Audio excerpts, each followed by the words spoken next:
କଳ୍ପନା କରନ୍ତୁ ଟିକେ, ଆପଣ ଏକ ବିଶାଳ ଅଶାନ୍ତ ସମୁଦ୍ର ଭିତରେ ଗୋଟେ ଜାହାଜର କ୍ୟାପ୍ଟେନ୍, ଆଉ ଆପଣଙ୍କ ପାଖରେ ନିଷ୍ଠା ନାଁରେ ଗୋଟେ ଅବିଶ୍ୱସନୀୟ ଶକ୍ତିଶାଳୀ ଇଞ୍ଜିନ୍ ଅଛି। ମାନେ ଯେକୌଣସି ଝଡ଼କୁ ବି ଏହା ପାର କରିପାରିବ। କିନ୍ତୁ ବାହାରେ ଏମିତି ଘନ କୁହୁଡ଼ି ଯେ ନିଜ ହାତ ବି ଦେଖାଯାଉନି। ଆକାଶରେ ତାରା ନାହିଁ, କମ୍ପାସ ବି କାମ କରୁନି। ଏମିତିରେ ଆପଣ ସେ ଇଞ୍ଜିନ୍ର ପୂରା ଶକ୍ତି ଲଗେଇ ଆଗକୁ ବଢ଼ିବାର ମାନେ କ'ଣ? କିଛି ମାନେ ନାହିଁ। କିଛି ନାହିଁ। ଯଦି ଆପଣଙ୍କୁ ଦିଗ ହିଁ ଜଣା ନାହିଁ, ତେବେ ଆପଣଙ୍କର ସେ ଅସୀମ ନିଷ୍ଠା ଆପଣଙ୍କୁ କେବଳ ଅଧିକ ବେଗରେ ଭୁଲ ରାସ୍ତାରେ ନେଇଯିବ। ଆଉ ଏଇଠି ହିଁ ଆଜିର ଆମ ଆଲୋଚନାର କେନ୍ଦ୍ରବିନ୍ଦୁ। ଆମ ପାଖରେ ଯେଉଁ ଉତ୍ସ ଅଛି ସେଇଟା ହେଉଛି ପୁରୀର ଦକ୍ଷିଣାମୂର୍ତ୍ତି ମଠର ବାଳବୋଧ କାର୍ଯ୍ୟକ୍ରମର ତୃତୀୟ ଭାଗ। ଆଚ୍ଛା। ଏହାକୁ ସ୍ୱାମୀ ପ୍ରଣବାନନ୍ଦ ପୁରୀ ରଚନା କରିଛନ୍ତି, ଆଉ ବିଷୟ ହେଉଛି ନିଷ୍ଠା। ବିଶେଷ ଭାବରେ ଏହା ପିଲାମାନଙ୍କୁ ଶିକ୍ଷା ଦେବା ପାଇଁ ଉଦ୍ଦିଷ୍ଟ, ଯାହା ଏହାକୁ ଆହୁରି ମଜାଦାର କରିଦେଉଛି। ହଁ, କାରଣ ମୂଳଦୁଆଟା ସେଇଠୁ ପଡ଼ୁଛି। ଗରେ ଲଗେଇବା ପାଇଁ ଆଉ କିଛି ଦରକାର। ବହୁତ ବଢ଼ିଆ କଥା। ତେବେ ଚାଲନ୍ତୁ ଏହି ଗଭୀର ବିଷୟକୁ ଟିକେ ଖୋଲି ଦେଖିବା। ଯଦି ଆମ ନିଜର ଦୃଢ଼ତା ହିଁ ଆମକୁ ବାଟବଣା କରିପାରେ, ତେବେ ସେ ଅନ୍ଧକାର ସମୁଦ୍ରରେ ଆମକୁ ପ୍ରକୃତରେ ଦରକାର କ'ଣ? ସେହି ଉତ୍ସ ଅନୁସାରେ ଆମକୁ ଆମ ଜାହାଜ ବାହାରେ ଗୋଟେ ସ୍ଥିର ବିନ୍ଦୁ ଦରକାର।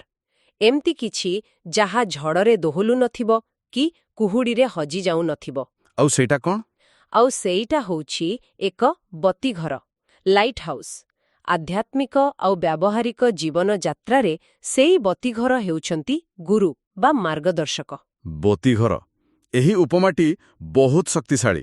କାରଣ ବତୀଘର ତ ଆମକୁ ଡଙ୍ଗା ଚଳାଇବା ଶିଖାଏନି, ଖାଲି ଆଲୋକ ଦେଖାଏ। ରାସ୍ତା ତ ଆମକୁ ନିଜକୁ ହିଁ ତିଆରି କରିବାକୁ ପଡ଼ିବ। ହେଲେ ଆମେ ନିଜ ଉପରେ ଏତେ ଭରସା କାହିଁକି କରିପାରିବାନି? କାରଣ ଆମ ମନଟା ହେଉଛି ସେଇ ଅଶାନ୍ତ ସମୁଦ୍ର ପରି, ସବୁବେଳେ ଦ୍ୱନ୍ଦ୍ୱ, କାମନା, ଅହଙ୍କାର ଆଉ ଭୟର ଲହଡ଼ିରେ ପୂରି ରହିଛି। ଏହା ଆମକୁ ବହୁତ ସହଜରେ ଛଳନା କରିପାରେ। ଆମେ ନିଜକୁ ବୁଝେଇ ଦେଉ ଯେ ନା, ଏଇ ଭୁଲ ରାସ୍ତାଟା ହିଁ ଠିକ୍, କାରଣ ସେଇଟା ସେହି ମୁହୂର୍ତ୍ତରେ ସହଜ ଲାଗୁଥାଏ। ଠିକ୍। କିନ୍ତୁ ଗୁରୁ ହେଉଛନ୍ତି ସେହି ବ୍ୟକ୍ତି ଯିଏ ପୂର୍ବରୁ ଏହି ଭବସାଗର ପାର କରିସାରିଛନ୍ତି।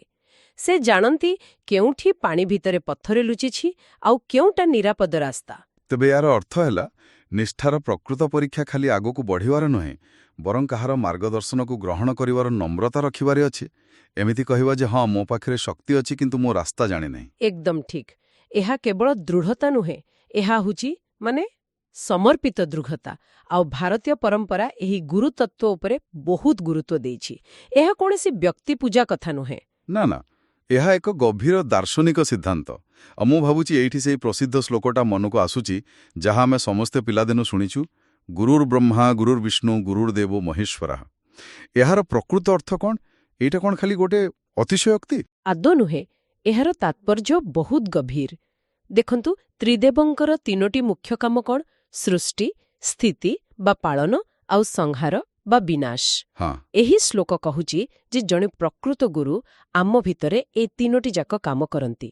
ସେ ଆମ ଭିତରେ ଜ୍ଞାନର ସୃଷ୍ଟି କରନ୍ତି, ଯାହା ବ୍ରହ୍ମାଙ୍କର କାର୍ଯ୍ୟ।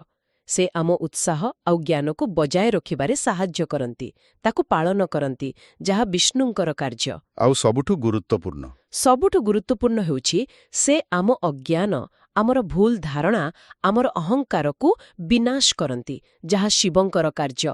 ତେଣୁ ଗୁରୁ କେବଳ ଜଣେ ଶରୀରଧାରୀ ବ୍ୟକ୍ତି ନୁହନ୍ତି, ବରଂ ଏକ ତତ୍ତ୍ୱ। ହଁ, ଏକ ତତ୍ତ୍ୱ ବା ଏକ ମାଧ୍ୟମ, ଯାହା ଭିତର ଦେଇ ଦିବ୍ୟ ଜ୍ଞାନ ଆମ ପର୍ଯ୍ୟନ୍ତ ଆସେ। ଏହି ଯେଉଁ ସମର୍ପିତ ଦୃଢ଼ତାର କଥା ଆମେ କହୁଛେ, ଏହାର କୌଣସି ଚରମ ଉଦାହରଣ ଆମ ଉତ୍ସରେ ଅଛି କି? କାରଣ ଏ ଧାରଣାଗୁଡ଼ିକ ଟିକେ କାଳ୍ପନିକ ଲାଗିପାରେ। ନିଶ୍ଚିତ ଭାବରେ ଅଛି। ଉତ୍ସରେ ମହାଭାରତର ଗୋଟେ ଅତ୍ୟନ୍ତ ଶକ୍ତିଶାଳୀ କାହାଣୀର ଉଲ୍ଲେଖ ଅଛି, ଆରୁଣୀଙ୍କର କାହାଣୀ। ଏଇଟା ନିଷ୍ଠାର ପ୍ରକୃତ ଅର୍ଥକୁ ସାମ୍ନାକୁ ଆଣେ। ଆଚ୍ଛା। ଋଷି ଧୌମ୍ୟଙ୍କର ଜଣେ ଶିଷ୍ୟ ଥିଲେ ଆରୁଣୀ। ଦିନେ ପ୍ରବଳ ବର୍ଷା ଆଉ ଝଡ଼ ତୋଫାନ ହେଉଥିଲା। ରାତିରେ ଋଷି ଆଶ୍ରମର ଧାନ କ୍ଷେତକୁ ନେଇ ଚିନ୍ତିତ ହୋଇପଡ଼ିଲେ। ତାଙ୍କୁ ଲାଗିଲା ଯେ କ୍ଷେତର ବନ୍ଧ ଭାଙ୍ଗିଗଲେ ପାଣି ମାଡ଼ିଯାଇ ପୂରା ଫସଲ ନଷ୍ଟ ହୋଇଯିବ। ତେଣୁ ସେ ଆରୁଣୀଙ୍କୁ ସେଇ ଭୟଙ୍କର ରାତିରେ କ୍ଷେତକୁ ପଠାଇଲେ ପରିସ୍ଥିତି ଦେଖିବା ପାଇଁ। ହଁ, ଆଉ ଆରୁଣୀ ବିନା କୌଣସି ପ୍ରଶ୍ନରେ ସେଇ ଝଡ଼ ବର୍ଷାରେ ଦୌଡ଼ି ଦୌଡ଼ି କ୍ଷେତରେ ପହଞ୍ଚିଲେ। ସେ ଦେଖିଲେ ଯେ ଋଷିଙ୍କର ଆଶଙ୍କା ସତ ହୋଇଛି। ବନ୍ଧରେ ଗୋଟେ ବଡ଼ ଫାଟ ଆଉ ପାଣି ଦ୍ରୁତ ଗତିରେ ବହିଯାଉଛି। ଓହୋ, ସେ ତୁରନ୍ତ ମାଟି, ପଥର, ଡାଳ ଯାହା ପାଇଲେ ସେଥିରେ ବନ୍ଧ ବାନ୍ଧିବାକୁ ଚେଷ୍ଟା କଲେ। କିନ୍ତୁ ପାଣିର ସ୍ରୋତ ଏତେ ପ୍ରଖର ଥିଲା ଯେ ତାଙ୍କର ସବୁ ଚେଷ୍ଟା ବିଫଳ ହେଲା। ଏଠାରେ ଜଣେ ସାଧାରଣ ଲୋକ ହୁଏତ ହାର ମାନି ଫେରି ଆସିଥାନ୍ତା, କହିଥାନ୍ତା, ଗୁରୁଦେବ, ମୁଁ ଚେଷ୍ଟା କଲି କିନ୍ତୁ ଏଇଟା ଅସମ୍ଭବ। କିନ୍ତୁ ଆରୁଣି ତାହା କଲେନି। ନା, ସେ ତାହା କଲେ ନାହିଁ। ତାଙ୍କ ମନରେ କେବଳ ଗୋଟିଏ କଥା ଥିଲା, ଗୁରୁଙ୍କ ଆଦେଶ ହେଉଛି କ୍ଷେତକୁ ବଞ୍ଚାଇବା। ଯେତେବେଳେ ବାହାରର କୌଣସି ଉପାୟ କାମ ଦେଲା ନାହିଁ, ସେ ଏକ ଅନ୍ତିମ ଅକଳ୍ପନୀୟ ପଦକ୍ଷେପ ନେଲେ। କ'ଣ କଲେ? ଆରୁଣି ନିଚେ ସେହି ହାଡ଼ଭଙ୍ଗା ଶୀତରେ, ସେହି କାଦୁଆ ପାଣିରେ, ସେହି ଫାଟରେ ଶୋଇ ପଡ଼ିଲେ। ତାଙ୍କର ଶରୀର ଗୋଟେ ମାନବ ବନ୍ଧ ପାଲଟିଗଲା। ଅବିଶ୍ୱସନୀୟ। ପୁରା ରାତି ସେ ସେମିତି ଥିଲେ? ହଁ, ସେ ସାରା ରାତି ସେମିତି ଥରୁଥାଇ କାଦୁଆରେ ପଡ଼ି ରହିଲେ। ପରଦିନ ସକାଳେ ଯେତେବେଳେ ଆରୁଣି ଫେରିଲେନି, ଋଷି ଧୌମ୍ୟ ନିଜେ ତାଙ୍କୁ ଖୋଜି ଖୋଜି ସେଠାରେ ପହଞ୍ଚିଲେ, ଆଉ ତାଙ୍କୁ ସେହି ଅବସ୍ଥାରେ ଦେଖି ସ୍ତବ୍ଧ ହୋଇଗଲେ। ବାପରେ! ତାଙ୍କର ଏମିତି ଭକ୍ତି ଆଉ ସମର୍ପଣ ଦେଖି ସେ ଭାବ ବିହଳ ହୋଇଗଲେ। ସେ ଆରୁଣିଙ୍କୁ ଉଠାଇ ଆଲିଙ୍ଗନ କଲେ। ଆଉ ଏହି ଅସାଧାରଣ ନିଷ୍ଠାର ଫଳ କ'ଣ ମିଳିଲା? ଏଇଟା ଖାଲି ଗୋଟେ ପରୀକ୍ଷା ଥିଲା, ନା ଏହାର କିଛି ଗଭୀର ପରିଣାମ ଥିଲା? ଏହାର ପରିଣାମ ହିଁ ଏ କାହାଣୀର ସାର। ଋଷି ତାଙ୍କୁ ଆଶୀର୍ବାଦ ଦେଲେ, ଯେହେତୁ ତୁମେ ନିଜର ସୁଖ, ସ୍ୱାଚ୍ଛନ୍ଦ୍ୟକୁ ଖାତିର ନ କରି ମୋ ଆଦେଶ ପ୍ରତି ଏପରି ଅଟଳ ଆନୁଗତ୍ୟ ଦେଖାଇଲ, ତେଣୁ ଆଜିଠାରୁ ସମସ୍ତ ବେଦ ଏବଂ ଶାସ୍ତ୍ରର ଜ୍ଞାନ ତୁମକୁ ସ୍ୱତଃ ପ୍ରାପ୍ତ ହେବ। ବାଃ! ସେହି ଗୋଟିଏ କାମ ଯୋଗୁଁ ଆରୁଣି ପରବର୍ତ୍ତୀ ସମୟରେ ଉଦ୍ଦାଲକ ନାମକ ମହାନ ଋଷିରେ ପରିଣତ ହେଲେ। ଏହା ଚମତ୍କାର ପରି ଲାଗୁଛି। ହେଲେ ଏହାର ବ୍ୟବହାରିକ ଦିଗ ହେଉଛି, ଆରୁଣିକ ନିଷ୍ଠା ତାଙ୍କୁ ଯୁକ୍ତି କରିବାକୁ ଦେଲାନି। ସେ କିନ୍ତୁ ଯଦି ଏସବୁ କିଛି ନ କହି କେବଳ ସମାଧାନ ଖୋଜିଲେ। ହେଲେ ଏଇଠି ମୋ ମନରେ ଗୋଟେ ବଡ଼ ପ୍ରଶ୍ନ ଆସୁଛି। ପଚାରନ୍ତୁ। ଏଇଟା ତ ପୁରାଣ କଥା। ସେତେବେଳେ ଗୁରୁମାନେ ଋଷି ଥିଲେ। କିନ୍ତୁ ଆଜିର ଦୁନିଆରେ ସ୍କୁଲର ଶିକ୍ଷକ, କଲେଜର ପ୍ରଫେସର, ଏପରିକି ଅଫିସରର ସିନିୟର ସମସ୍ତେ ତ ଋଷି ଧୌମ୍ୟଙ୍କ ପରି ନୁହନ୍ତି। ସେମାନଙ୍କର ବି ନିଜର ଦୁର୍ବଳତା ଥାଏ। ତେବେ ଏହି ସିଦ୍ଧାନ୍ତକୁ ଆଜି କେମିତି ପ୍ରୟୋଗ କରାଯିବ? ଏଇଟା ଗୋଟେ ଅତ୍ୟନ୍ତ ଗୁରୁତ୍ୱପୂର୍ଣ୍ଣ ଆଉ ବାସ୍ତବବାଦୀ ପ୍ରଶ୍ନ। ଆଉ ଉତ୍ସ ଏହାର ଗୋଟେ ବହୁତ ସୁନ୍ଦର ସମାଧାନ ଦେଉଛି, ଯାହା ଆଜିର ଯୁଗ ପାଇଁ ବହୁତ ପ୍ରାସଙ୍ଗିକ। କ'ଣ ସେଇଟା? ମୂଳ କଥା ହେଉଛି, ଆମକୁ ବ୍ୟକ୍ତିଙ୍କୁ ନୁହେଁ, ବରଂ ତାଙ୍କ ପଦବୀ ବା ଜ୍ଞାନର ଉତ୍ସକୁ ସମ୍ମାନ ଦେବାକୁ ପଡ଼ିବ। ସେ ବତୀଘରର ଉପମାକୁ ପୁଣିଥରେ ମନେ ପକାନ୍ତୁ। ହଁ। ହୋଇପାରେ ବତୀଘରର ରଙ୍ଗ ଫିକା ପଡ଼ିଯାଇଛି, କିମ୍ବା ତାର ଜଗୁଆଳି ଜଣେ ବଦ୍ମିଜାଜି ଲୋକ। କିନ୍ତୁ ସେଥିରୁ ବାହାରୁଥିବା ଆଲୋକ ତଥାପି ଜାହାଜର ଜୀବନ ବଞ୍ଚାଇପାରେ। ଆମେ ଆଲୋକ ଉପରେ ଧ୍ୟାନ ଦେବା ଉଚିତ, ଆଲୋକର ବଲ୍ବ କିମ୍ବା ତାର ସୁଇଚ୍ ଉପରେ ନୁହେଁ। ଏହା ଗୋଟିଏ ସ୍ପଷ୍ଟ କରିବେ? ନିଶ୍ଚୟ। ଆମେ ଆଜି ଗୋଟେ ବଡ଼ ଭୁଲ କରୁଛୁ। ଆମେ ଆମ ଶିକ୍ଷକମାନଙ୍କର ବ୍ୟକ୍ତିତ୍ୱକୁ ବିଚାର କରୁଛୁ। ଏହି ସାର୍ ବହୁତ ବିରକ୍ତିକର। ସେହି ମ୍ୟାଡମଙ୍କ ପଢ଼େଇବା ଶୈଳୀ ଭଲ ନୁହେଁ। ହଁ, ଏମିତି ତ ହୁଏ। ଏହିପରି ଭାବିବା ମାତ୍ରେ ଆମେ ନିଜେ ହିଁ ଜ୍ଞାନ ଗ୍ରହଣ କରିବାର ରାସ୍ତା ବନ୍ଦ କରିଦେଉ। ନିଶ୍ଚୟର ଅର୍ଥ ହେଉଛି ଏହା ବୁଝିବା ଯେ ଆମେ ତାଙ୍କୁ ବ୍ୟକ୍ତିଗତ ଭାବେ ପସନ୍ଦ କରୁ ବା ନ କରୁ, ସେହି ବ୍ୟକ୍ତି ଜଣକ ବର୍ତ୍ତମାନ ଆମଠାରୁ ଗଣିତ କିମ୍ବା ଇତିହାସ ବିଷୟରେ ଅଧିକ ଜାଣନ୍ତି। ସେହି ପଦବୀ ବା ଚେୟାରର ସମ୍ମାନ କରିବାକୁ ପଡ଼ିବ। ଏହା ତ ସମ୍ମାନର ସେହି ଧାରଣା ପରି, ଯେଉଁଠି ଆମେ ଜଣେ ପୋଲିସ ଅଫିସରଙ୍କ ୟୁନିଫର୍ମକୁ ସମ୍ମାନ କରୁ, ବ୍ୟକ୍ତି ଜଣକ କିଏ ତାହା ଜାଣିବା ଆଗରୁ, କାରଣ ସେ ୟୁନିଫର୍ମଟା ଗୋଟେ ବ୍ୟବସ୍ଥାର ପ୍ରତୀକ। ଏକଦମ ସଠିକ୍ ଉଦାହରଣ। ଜ୍ଞାନ ପାଇବାକୁ ହେଲେ ନମ୍ର ହେବାକୁ ପଡ଼ିବ। ଉତ୍ସରେ ଆଉ ଗୋଟେ ସୁନ୍ଦର ଉପମା ଅଛି। ପାଣି ପାଇବାକୁ ହେଲେ ନିଜ ପାତ୍ରକୁ କଳସି ତଳେ ରଖିବାକୁ ପଡ଼େ।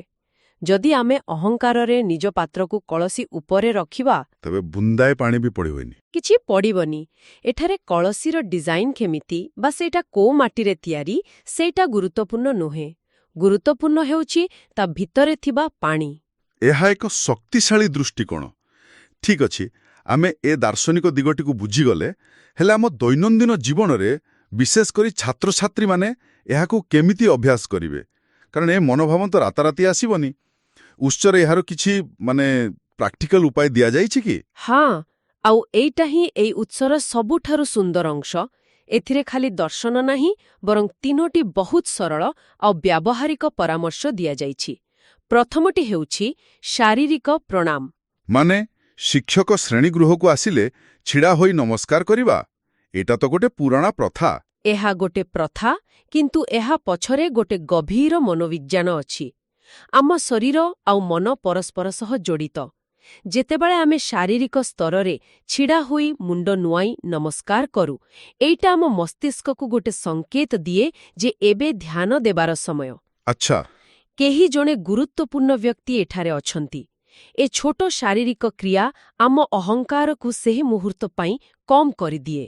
ଏହା ଗୋଟେ ଶାରୀରିକ ରିସେଟ୍ ବଟନ୍ ପରି, ଯାହା ଆମ ମନୋଭାବକୁ ତୁରନ୍ତ ବଦଳାଇ ଦିଏ।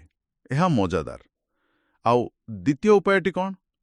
ଦ୍ୱିତୀୟଟି ହେଉଛି ପଛ ବେଞ୍ଚରେ ଫୁସ୍ଫାସ୍ ବନ୍ଦ କରିବା।